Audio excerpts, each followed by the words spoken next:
नमस्कार दोस्तों, स्वागत है आप सभी का हमारे YouTube चैनल बायो गुरु पर। आज हम करने वाले इस वीडियो में बायोलॉजी की जो टेस्ट सीरीज 3 है 03 उसके आंसर। तो चलिए शुरू करते हैं। इसमें पहला क्वेश्चन है, आप अपना जो पेन और कॉपी है जो पहले आपने नोट किए थे इनके साथ पिछली वीडियो में आंसर, अब उनके साथ मैच कर लीजिए। तो पहला क्वेश्चन है, यकृत से निकलने वाले किन्हीं दो पित्त रसों के नाम लिखिए। तो यहाँ पर कोई भी दो पित्त रस लिखने थे, तो यहाँ पर मैंने लिखे हैं बिलीरुबिन और बिलीवर्डिन। तो इसका आंसर हो जाएगा बिलीरुबिन और बिलीवर्डिन। अगर और पितरस आपको पता है इनका नाम और लिख सकते हैं, इन्हें किन्हीं दो पितरसों का नाम लिखना है। अगला क्वेश्चन है, अग्नाशय ग्रंथि के बहिस्रावी भाग का नाम लिखिए। तो यहाँ पर अग्नाशय में पता है मिश्रित ग्रंथि है, उसमें से आपको बहिस्रावी पार्ट बताना है, यानी इसका जो बहिस्रावी पार्ट है जो नलिकाओं द्वारा बाहर स्रावित किया जाता है उसका नाम लिखना था। तो इसका आंसर हो जाएगा एसिनाई। इसका आंसर हो जाएगा एसिनाई। एसिनाई कहाँ पर पाए जाते हैं? जैसे ये अग्नाशय ग्रंथि की हम बात करें, जैसे अगर यहाँ पर अग्नाशय ग्रंथि की बात करें तो अग्नाशय ग्रंथि में दो पार्ट पाए जाते हैं। यहाँ पर हमने छोटे छोटे यहाँ पर डॉट डॉट से पढ़े थे इस तरह से, उन्हें हम कहते हैं एसिनाई। बाकी जो फूला हुआ भाग होता है, जैसे हमने यहाँ पर फ्लावर से बनाए थे, बीच में ये नलिका जा रही है, इधर भी, तो इसका जो 1 से 2% पार्ट है ये जो होते हैं एसिनाई, इनको हम क्या कहते हैं? बहिस्रावी भाग कहते हैं। यानी इनसे जो स्रावित हार्मोन है वो क्या होते हैं? बहिस्रावी होते हैं। अगला क्वेश्चन है, लार का पीएच मान कितना होता है? तो यहाँ पर लार का पीएच मान लिखना था, तो इसका आंसर हो जाएगा 6.8, यानी हल्का हल्का अम्लीय। 7 पर उदासीन होता है, 6.8 यानी थोड़ा थोड़ा अम्लीय होता है हमारी लार। अगला क्वेश्चन, निष्क्रिय पेप्सिनोजन को सक्रिय पेप्सिन में कौन बदलता है? तो यहाँ पर इसका आंसर हो जाएगा 4 नंबर पर HCl, यानी हाइड्रोक्लोरिक एसिड। ये कहाँ पर पाया जाता है? हमारी आमाशय में। हमारे आमाशय में जो पेप्सिन होता है वो सीधा नहीं पाया जाता है, वो निष्क्रिय रूप में पाया जाता है, पेप्सिनोजन के रूप में पाया जाता है। और जब कोई भोजन आता है तो HCl जो है वो जब रिलीज होता है तो वो जो पेप्सिनोजन है वो पेप्सिन में बदल जाता है, और वहां पर जो पाचन की क्रिया है वो प्रारंभ होने लग जाती है। यानी सीधी सी बात है कि पेप्सिन जो है वो सक्रिय अवस्था में नहीं पाया जाता है, हमारे आमाशय में निष्क्रिय अवस्था में पाया जाता है, जिसे सक्रिय कौन करता है? HCl करता है। अगला क्वेश्चन है, काइलोमाइक्रोन को समझाइए। तो यहाँ पर काइलोमाइक्रोन वैसे अगर आप लिखेंगे तो बहुत बड़ा हो जाएगा, लेकिन ये 1 से 2 नंबर का क्वेश्चन है, इसलिए आपको छोटा ही करना है, 2-3 लाइन में। तो इसका आंसर क्या हो जाएगा? पहले हम समझते हैं काइलोमाइक्रोन किसे कहते हैं, काइलोमाइक्रोन कहते किसे हैं। तो काइलोमाइक्रोन हमने देखा था जब वसा का पाचन होता है तो वहां पर आया था हमारा काइलोमाइक्रोन। जैसे अगर मैं यहाँ पर ब्रूस बॉर्डर की बात करूं तो ब्रूस बॉर्डर ये है।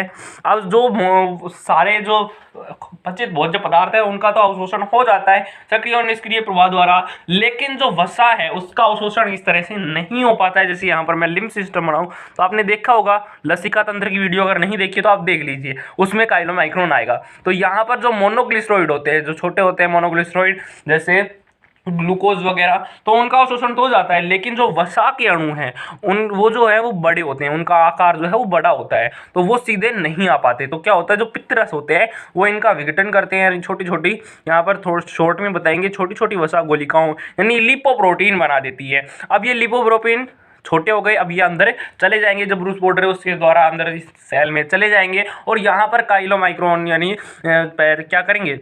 नई जो ट्राइग्लिसराइड संरचनाएं हैं उनका निर्माण करेंगे। जैसे ये जो लिपोप्रोटीन है अंदर आएंगी तो यहाँ पर जो है ट्राइग्लिसराइड बनाती हैं, और यहाँ पर ट्राइग्लिसराइड को ही हम क्या कहते हैं? यहाँ पर इनके जो प्रोटीन है वो चारों तरफ से घेर लेती है ताकि इनमें लिम्फ सिस्टम में पहुँच सके। तो इसको हम क्या कहते हैं? इसको हम कहते हैं काइलोमाइक्रोन। अब ये काइलोमाइक्रोन चला जाता है लिम्फ में यानी लसिका में, और फिर हमारे प्रत्येक कोशिका में पहुंच जाता है। तो इस यहाँ पर ये जो संरचना बनी है इसको हम कहते हैं काइलोमाइक्रोन। अब इसकी परिभाषा भी देख लेते हैं। वसीय अम्ल, यानी ये जो वसा के अम्ल है, वसा के छोटे छोटे कण हैं, वसीय अम्ल और मोनोग्लिसराइड चिकनी अंतः पृथ्वी जालिका में प्रवेश कर ट्राइग्लिसराइड बनाती है। यानी यहाँ पर जब अंदर चले जाते हैं ये वसा के अणु, ये शॉर्ट में लिखा हुआ है, ट्राइग्लिसराइड अंदर बनाती है। अब इन ट्राइग्लिसराइड को क्या कर लेती है? प्रोटीन घेर लेती है और काइलोमाइक्रोन बनाती है। तो इसलिए आंसर हो जाएगा। अगला है, स्वांगीकरण को समझाइए। तो स्वांगीकरण से आप क्या समझते हैं? सिंपल सी भाषा है। स्वांगीकरण किसे कहते हैं हम? जैसे ही हमने भोजन खाया तो उसका पाचन होता है, बहुत सारे एंजाइम मिलते हैं, पाचन होता है। अब वो छोटा छोटा जो पचित भोजन है वो कहाँ पर रहता है अभी, हमारे छोटी आंत में। अब छोटी आंत उसका अवशोषण करना प्रारंभ कर देती है, वहां से जो ग्लूकोज वगैरह है वो निकालना प्रारंभ कर देती है, और वो रक्त के माध्यम से कहाँ पर पहुंचता है, पूरे शरीर में पहुंचता है, और जहां पर भी ग्लूकोज की आवश्यकता होती है वहां पर वो एटीपी बना लेता है, और यानी ऊर्जा के रूप में स्थानांतरित कर देता है। इसी क्रिया को हम क्या कहते हैं, स्वांगीकरण, यानी अपने अंदर ग्रहण करना। वो पचित भोजन है वो हमारे अभी कोई काम का नहीं है, काम का कब आएगा, जब वो अवशोषण होगा, उसका स्वांगीकरण होगा, तब वो काम आएगा। तो इसकी परिभाषा देखते हैं।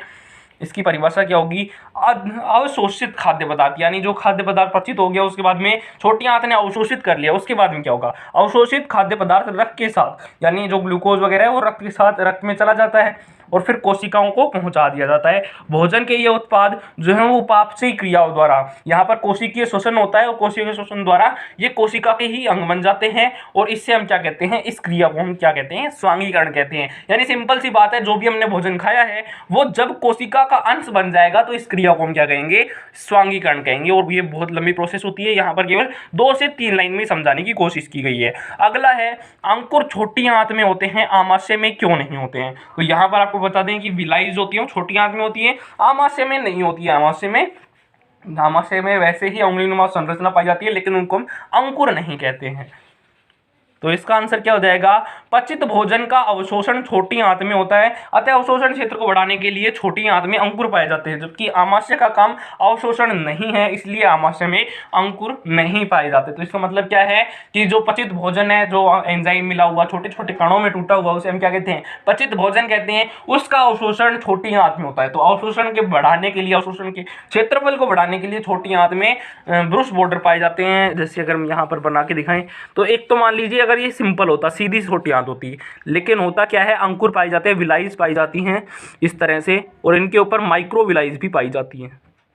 तो यहाँ पर अवशोषण क्षेत्रफल है जो 1000 गुना से भी ज्यादा बढ़ जाता है, यानी 1000 गुना जो है हमारा कम टाइम लगेगा अवशोषण होने में, जबकि सीधा होता। तो इसलिए यहाँ पर ब्रूस बॉर्डर पाए जाते हैं। अब ये अवशोषण कहाँ पर होता है, छोटी आंत में होता है, इसीलिए छोटी आंत में क्या पाई जाती है, विलाइज पाई जाती है, जबकि जो स्टमक है यानी आमाशय, वहां पर अवशोषण नहीं होता है, तो वहां पर जो अंकुर हैं वो नहीं पाए जाते हैं। अगला क्वेश्चन है, पायसीकरण को परिभाषित कीजिए। तो पायसीकरण की केवल परिभाषा, लेकिन यह पायसीकरण से हम क्या समझते हैं, यानी पायसीकरण क्या करता है, जो वसा का अवशोषण होता है उसको क्षेत्र उसको आसान करना है। सिंपल सी भाषा में बोले तो जो वसा की गोलिकाएं होती है वो बड़ी होती है, उनका अवशोषण सीधे नहीं हो पाता है। तो पित्त रस जो है, पित्त रस है, पित्त लवण है और लेसिथिन है, वो क्या करती है, उन अणुओं को छोटे छोटे तोड़ती है, और इस क्रिया को हम पायसीकरण कहते हैं।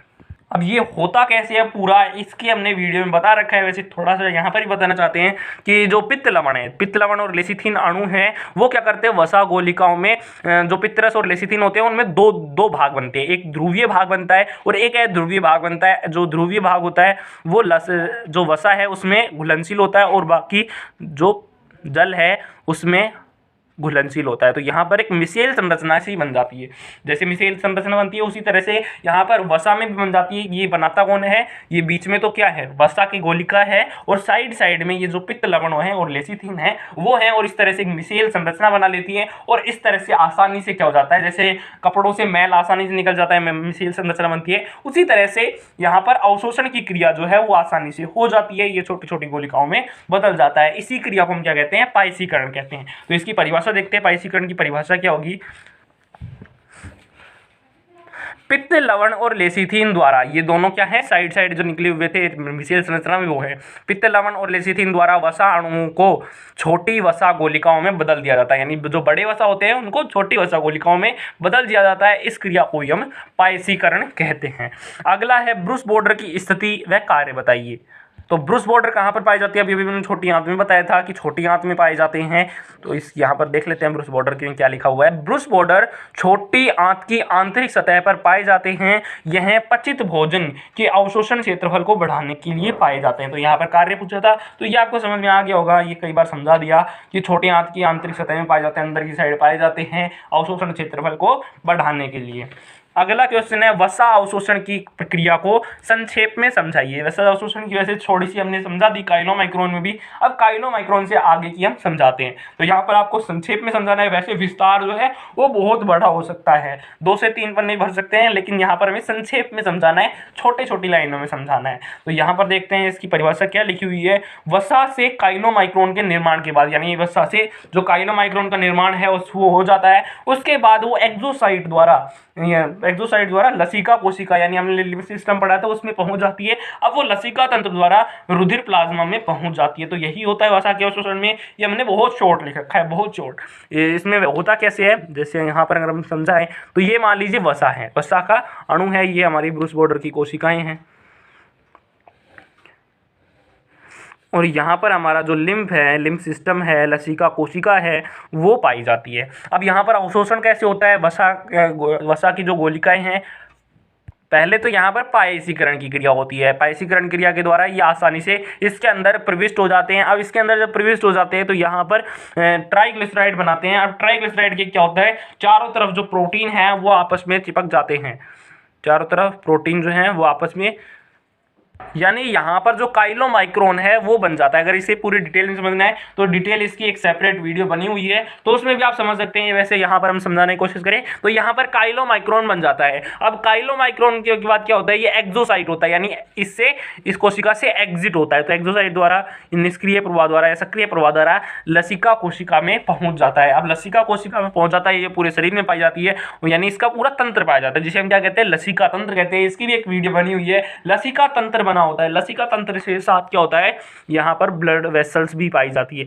अब ये ब्लड वेसल्स में चला जाता है, ये वसा के छोटे छोटे जो अणु हैं, जो काइलोमाइक्रोन है, वो इसके साथ चले जाते हैं, और ये इस तरह से हमारी जो प्रत्येक कोशिका है वहां तक पहुंचा दिए जाते हैं। वहां पर क्या होता है, उसका स्वांगीकरण कर दिया जाता है। इस तरह से वसा का अवशोषण हो जाता है। आशा करता हूं कि आपको ये सारे 10 क्वेश्चन हैं, इनके आंसर समझ में आ गए होंगे। अपने जो नंबर हैं, जितने भी नंबर आए हैं आपके, वो कमेंट बॉक्स में जरूर लिखें। धन्यवाद।